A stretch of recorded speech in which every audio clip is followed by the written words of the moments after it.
मित्रों, राम राम। मेरा भारत मेरी बात चैनल पर आपका स्वागत। आज हम बात करेंगे आज से लागू होने वाले जो नए 3 कानून हैं उनके बारे में, क्योंकि हम भारतीयों को ज़्यादा इससे कोई मतलब नहीं ज़्यादा समझने का, लेकिन हमारे जीवन पर ये 3 नए कानून बहुत असर डालते हैं। ये लाइफलाइन है देश की, क्योंकि किसी ना किसी समय किसी मुसीबत में या कुछ भी हमें कानून के साथ बंधे ही रहना होता है। तो आज 1 जुलाई 2024 से नए कानून 3 बदलाव किया है। सबसे बड़ी खूबी तो इस कानून में ये है, क्योंकि पहले तो ये कहा जाता था कि भारतीय दंड संहिता यानी कि दंड देना, लेकिन उसका नाम में कितना बड़ा परिवर्तन है, भारतीय न्याय व्यवस्था। कहते हैं कि जब जज कुर्सी पर बैठता है तो भगवान का रूप होता है। तो भगवान न्याय करता है, दंड नहीं देता। गलत काम पे दंड भी मिलता है, लेकिन पहला काम न्याय करना है। अगर किसी ने गलत किया तो यह भी न्याय है।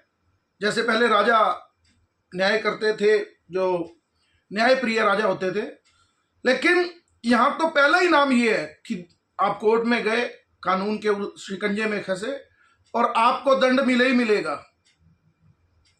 और सबसे बड़ी बात जो इस विषय पर है, 1860 का बना हुआ जो आईपीसी की धारा है, क्योंकि मैं जो इस विषय पर बात कर रहा हूं, मेरा कोई ये लंबा चौड़ा जानकारी का विषय भी नहीं है, मैं कानूनविद भी नहीं हूं, लेकिन जो मोटी मोटी जानकारी उस विषय में चर्चा करते हैं। यानी कि आईपीसी की 1860 में ये कानून बना और आज 2024 यानी कि 124 और 40 164 वर्ष के बाद नया कानून बना।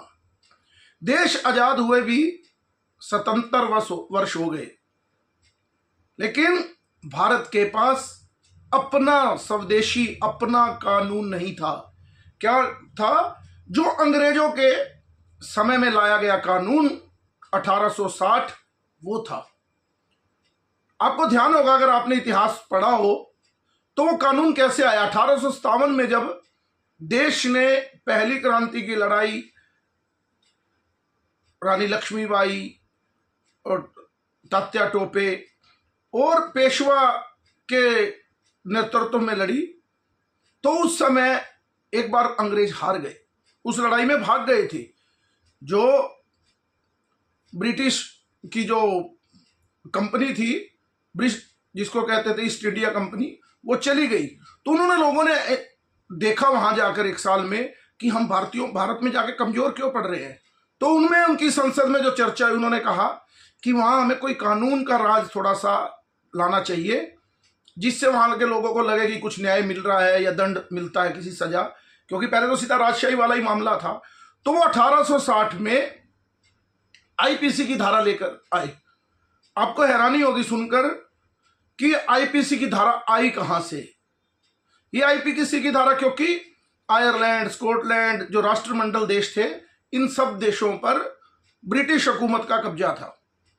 तो जो आयरलैंड की धाराएं थी, आईपीसी आयरलैंड पिनल कोड ये नाम था। उन्होंने कि कानून क्या बोला, ऐसे का ऐसा यही कानून, क्योंकि भारत का नाम भी अंग्रेज इंडिया ही बुलाते थे। तो वही जो आईपीसी थी, ऐसे की ऐसे भारत में स्थापित कर दी गई, जिसका नाम था इंडियन पिनल कोड। आई से ही आयरलैंड बनता था और इंडियन पिनल कोड आई से ही बनता है। जो कानून के जानकार हैं वो इस बात को जानकारी करेंगे। जब भारत का वो बना कानून 1947 देश आजाद के होने के बाद, वो आईपीसी की धारा ऐसे की ऐसे रखी गई, इन्वर्टेड कोमा का भी फर्क नहीं है, आयरलैंड की। आयरलैंड की आईपीसी की जो धारा है वही धाराएं इंडियन पिनल कोड में, आईपीसी में भारत में रखी गई। कोई फर्क नहीं था और किसी भी देश की सरकार ने यह प्रयास नहीं किया कि हम आजाद हो चुके हैं, अब तो कम से कम अब तो अपने अनुसार अपनी कानून बना लिया जाए। लेकिन नहीं, क्योंकि कहते हैं कि हम स्वतंत्र हो गए। स्वतंत्र का मतलब क्या होता है? स्वतंत्र, यानी कि जो सिस्टम चलता है वो स्व का मेरा होना चाहिए। लेकिन हम आज भी, ये तो आईपीसी की विषय की बात है, बहुत सी ऐसी चीजें हैं जो हम परतंत्र, यानी कि दूसरे के तंत्र, परतंत्र कहते हैं कि किसी दूसरे के तंत्र में चलना। तभी कहते थे भारत इतने वर्ष परतंत्र रहा और फिर स्वतंत्र रहा। परतंत्र और स्वतंत्र में यही है कि दूसरे के अधीन, और स्वतंत्र का मतलब अपना जो सिस्टम है उसके साथ चलना। लेकिन 77 साल में, यानी कि 164 साल पहले, हमारे यहाँ तो पंचायतें होकर फैसला सुना देती थी न्याय व्यवस्था में, लेकिन यहाँ तो वर्षों वर्षों 5 करोड़ केस पेंडिंग पड़े हैं। लेकिन किसी भी सरकार ने इसकी व्यवस्था नहीं की कि भारतीयों को न्याय मिले अपनी सरकारों से अपने देश में, और बेवजह के उनका जीवन इस कानूनी पचड़ों में ना पड़ा रहे।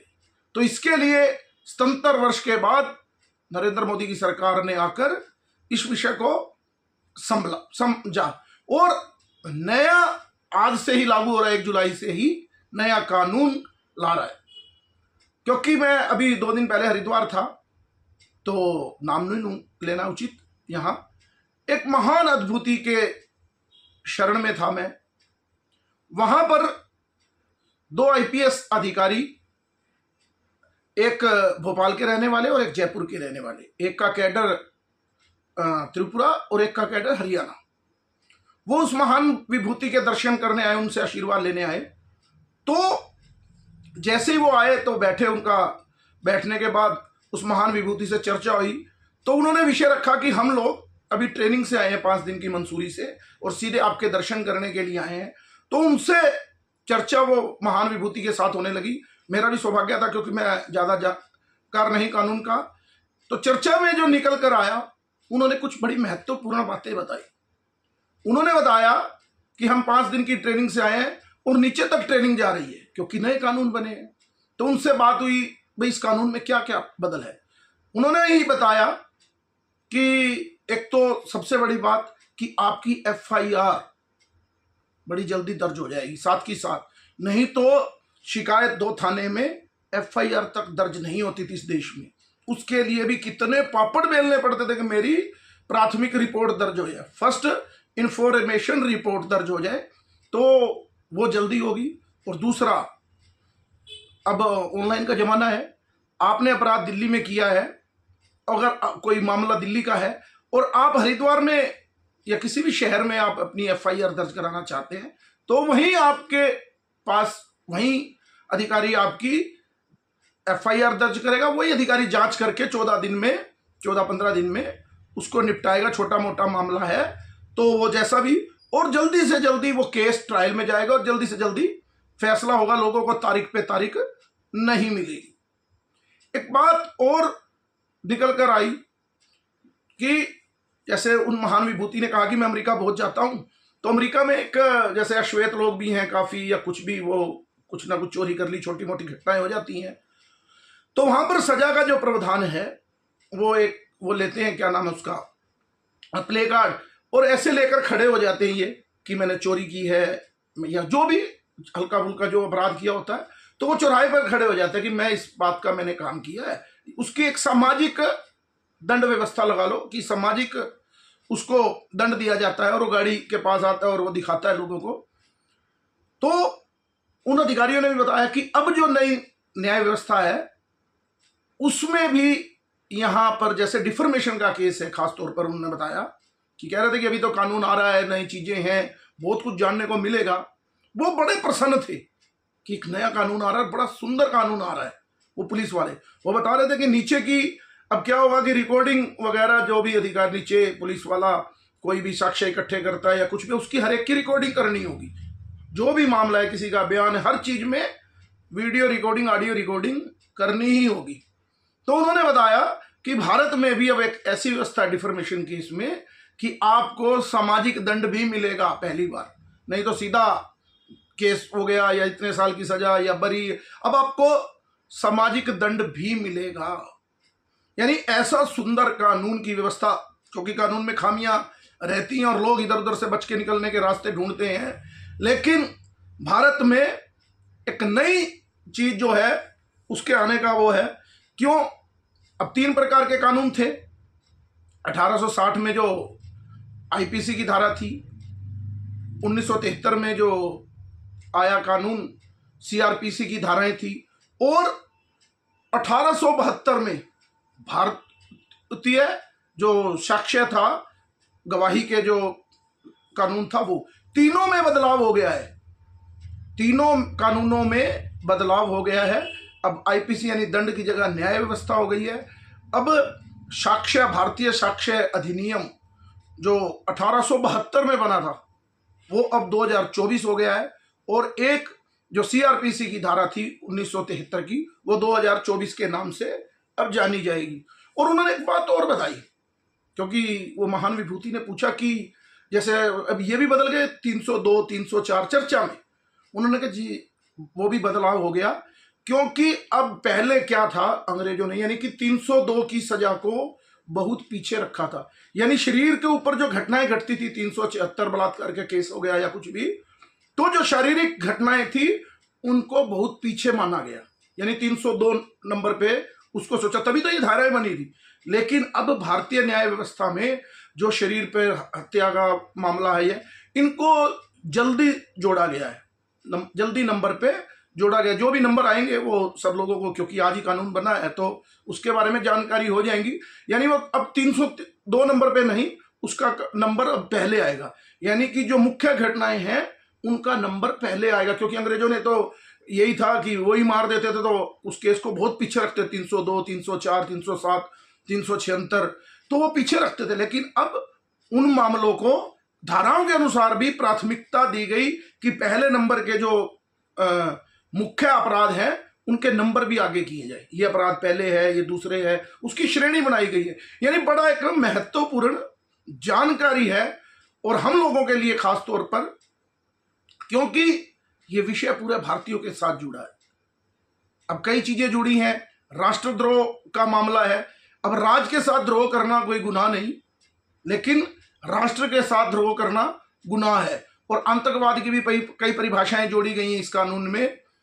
और मॉब लिंचिंग को लेकर जो लोग कहते हैं कि हिंदू मॉब लिंचिंग कर रहा है, इकट्ठा हो रहा है, लेकिन उसकी अब मौत की सजा और फांसी की सजा, यानी कि उम्र कैद की भी सजा उसमें है। अब पता लगेगा कौन मॉब लिंचिंग कर रहा है। लेकिन इसको पालन करवाने में, क्योंकि कानून व्यवस्था केंद्र का वो नहीं है, ये राज्य सरकार की जिम्मेवारी है, वो कैसे लागू करते हैं, क्योंकि कई चीजें तो ऐसे ही हैं जो मोदी लाएगा तो उसके खिलाफ ही चलना है।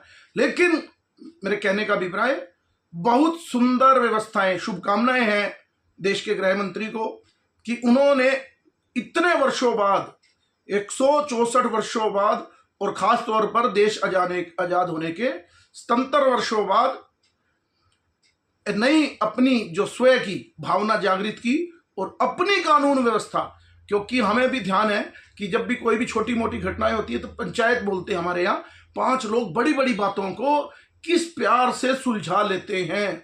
लेकिन यहां पर तो एक 10 रुपए की भी चोरी हो गई, एक पेन भी चोरी हो गई, या कुछ ऐसी छोटी मोटी झगड़ा हो गया तो थाने और कोर्ट कचहरी के चक्करों में ही आदमी की चप्पल और जीवन घिस जाता है।